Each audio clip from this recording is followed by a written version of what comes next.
जी हाँ दोस्तों, अब हमें रिमझिम में ऐसा तूफानी ट्रैक देखने को मिलने वाला है जिसे देखने के बाद हर कोई भावुक हो जाएगा। क्योंकि अब समीर अपनी रिमझिम को ढूंढते ढूंढते पूरी तरह टूट चुका होता है।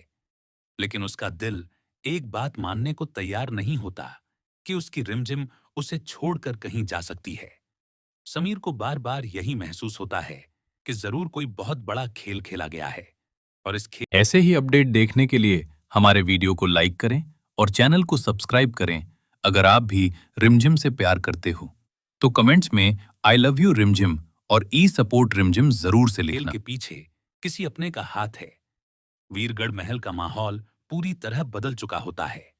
हर तरफ डर, बेचैनी और सन्नाटा छाया हुआ होता है, क्योंकि कई दिनों से रिमझिम का कोई पता नहीं चल रहा होता।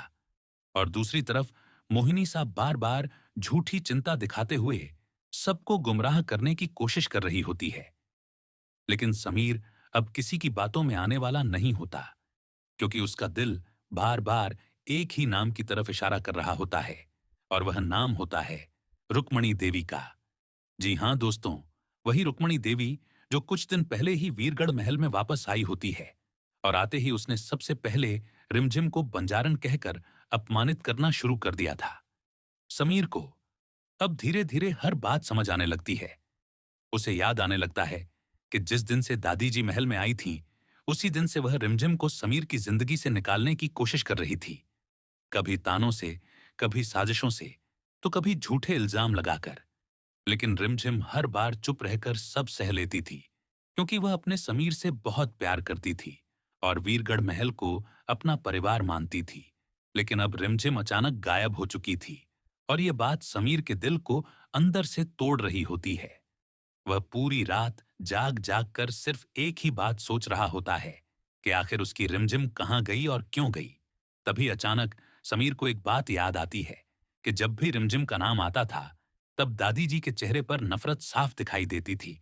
और यही सोचकर समीर का शक और भी ज्यादा गहरा हो जाता है। दूसरी तरफ रिमझिम एक अंधेरी काल कोठरी में बंद होती है। उसके हाथ कुर्सी से बंधे होते हैं। चारों तरफ अंधेरा और डरावना माहौल होता है। रिमझिम कई दिनों से ठीक से खाना भी नहीं खाई होती। वह लगातार रो रही होती है और सिर्फ अपने समीर का नाम ले रही होती है।